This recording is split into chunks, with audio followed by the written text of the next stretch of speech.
అన్న నమస్తే అన్న. అన్న రోహిత్ శర్మ అసలు పరిచయం అక్కర్లేని పేరు. కాకపోతే ఐసీసీ ఈవెంట్స్ అంటే మాత్రం సింహంలా చెలరైపోతాడు. ఐపీఎల్ ఇలాంటి మ్యాచ్ల్లో పడుకుంటాడు. ఈ వాదన ఉంది, జరుగుతుందో కూడా కళ్ళెదురుగా అదే ఉంది. ఎలా చూడాలంటారు? మేబీ ఆయనకు 2 సంవత్సరాల నుంచి కెప్టెన్ లేకపోవడమేమో, ఇంకా వచ్చే 2026లో కూడా ఆప్షన్లో పెడతారేమో ముంబై టీం అనే విధానం కూడా ఒకటి వినపడుతుంది.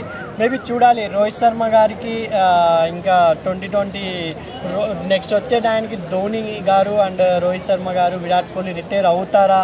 విరాట్ కోహ్లీ ఆడే విధానం చూస్తే ఆయన ఇప్పట్లో రిటైర్ అవ్వలేరు, బాగా ఆడుతున్నారు కోహ్లీ గారు. అండ్ ఆయన ఫ్యాన్స్కి కూడా విజువల్ వీట్ ఉంది.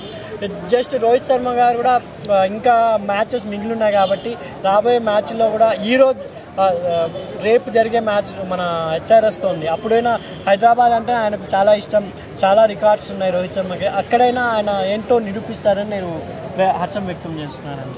నెగిటివ్ ట్రోలర్స్కి వాళ్ళకి మరి ఎట్లా ఎదుర్కోవాలంటారు? వాళ్ళకి ఆయనే చెప్పాడు, ఆజ్ మేరా దిన్ ఆయాదో జబ్ కోయి భీ మేరకు రోక్ నహీ సక్తా అని రోహిత్ శర్మ అన్నారు. కాబట్టి హైదరాబాద్తో జరిగే మ్యాచ్లో నేను హైదరాబాద్ ఫ్యాన్గా చెప్తున్నా, నిజంగా కంపల్సరీ ఆ మ్యాచ్లో రోహిత్ శర్మ గారు కంబ్యాక్ అవ్వచ్చని అనిపిస్తుంది. ఎందుకంటే ఉప్పల్ గ్రౌండ్ అంటే చాలా ఇష్టం ఆయనకి.